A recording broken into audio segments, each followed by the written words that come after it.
You mentioned the green energy in California, and it's doing well. How much of it is subsidies, and how much of it is actual real things that will last for a long time? Have we passed the stage where we are not subsidizing them anymore, and there's some that you think they have a lot of potential that can be big globally? California does not subsidize that much in terms of incentivizing companies to come, unlike other states where they roll out the red carpet, for example. So we, really, we're still a very entrepreneurial state.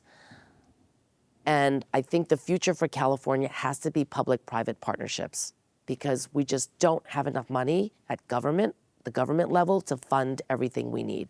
So I'm sponsoring a bill right now called the Golden State Infrastructure Fund, which will essentially be a 2-for-1 match. So for every $2 the private sector puts in, California will put in $1, and then we will have some sort of revenue share agreement. Because number one, we have to generate more money, can't be so dependent on personal income tax, corporate tax, and sales taxes. And then we still have infrastructure. People still want to come, they want to build, we want to renovate, we want to expand, but that requires infrastructure dollars, and that is very, very expensive. So I'm hoping, so far it's passed out of the Senate, it's going to go to the Assembly, but we have to think outside the box in terms of what the state needs and how we're going to stay ahead, so that we can continue to be that leader. You are bringing a business perspective, like an entrepreneurial perspective, into government, from what I gather.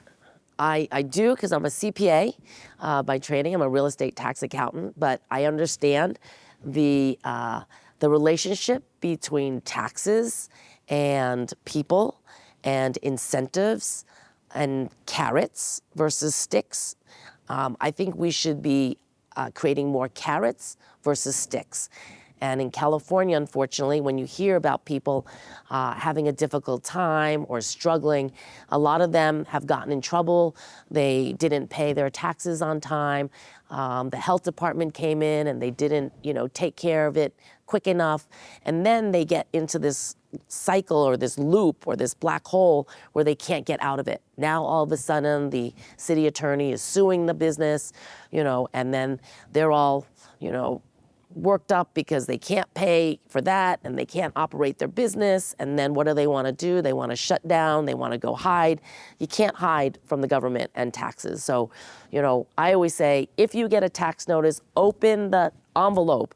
Do not wait. Do not throw it out, because that could cause problems down the road. So, I do a lot educating small businesses, especially the ethnic businesses where English is not maybe their first language, about all of these, tips. And, call me if you have any issues. Some of this is scams. Lots of people are out there scamming. They're not sure whether this, tax notice, it looks real, but it may not be real. Please call me, check with me. Don't answer the phone. Don't give your bank account, your credit card, your social security number to any government agency over the phone, because we will never call you for that. So if they're pressuring you, saying you need to pay, otherwise we're going to take your property away, give us your credit card, that is a scam, right? So we need to do more education, because people are still falling for that. Now, in California government right now, because government, there's a lot of different kinds of people, different backgrounds. How much of it is the stick? How much of it is the carrot when it comes to business? Unfortunately, I think we should create more carrots, like I said. Right? Create more incentives for good behavior. Tax incentives if you're, doing something that is helping the state, helping our industries grow. Unfortunately, there's a lot more sticks out there. And like I said, once you get a tax notice, that stick becomes larger and larger and larger until you deal with it. So unfortunately, I would like to see more carrots. Now, was there a time that you saw this idea of having carrots for businesses work? Well, absolutely. When a lot of our filming went to Georgia, for example, we started increasing our film tax credits. So the big blockbusters didn't come back, but the TV series, some of the independent filming did come back, because they'd rather be in California. right? That's where Hollywood is. That's where their families are. That's where the great weather is, the diversity. They would rather film here. And then, unfortunately, sometimes situations happen. We had a big strike. Companies and other countries were incentivizing, highly incentivizing, like free, right? Come to Iceland. You can film for free. We'll give you this for free. And then, people move around based on finances. You're a financial guy.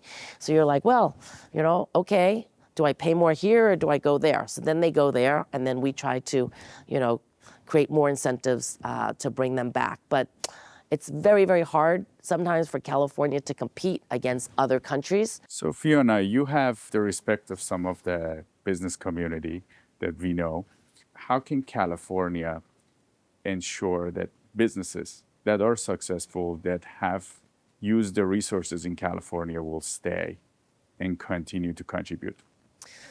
Yeah, I think we need to do a little bit more. We have a lot of international investors that want to come and put their money someplace. And a lot of times they will start in another state because these states have like offices or ambassadors, or their universities are partnering with these countries so that when they want to come to a state, who are they going to come? They already have friends. They already have someone to call.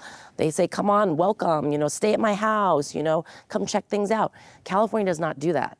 We used to have international offices, but then we had the Great Recession in 2008, and we shut down all of our international offices. So if you're in, Malaysia or Cambodia or Vietnam and you want to come here, there's no one at the government level, at the business level, that is really saying, hey, I'll lead you through this. I will help you. I will show you how to get things done, where to go, where to, what kind of industries we're looking for in these types places in the state. We have a GoBiz at the governor's office, but it's not that many people.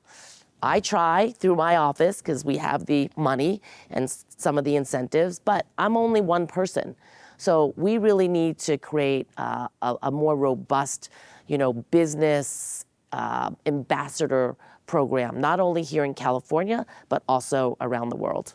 Now you are running for lieutenant governor position. Well, first off, I'm the oldest child of immigrant parents. I never thought I would even run for office, let alone be the treasurer of the fourth largest economy. So if I can do it, other people can do it. So that's why I always tout the American dream. I've been doing this for 30 years. This is my passion. This is my calling. I could leave and go make more money. I could sit on corporate boards. I can have a nice life. I can go travel. But that's not really who I am, and that's not how I'm wired. I love helping people every day. And so, I've been taking the step by step, board of supervisors, state assembly, state board of equalization, treasurer.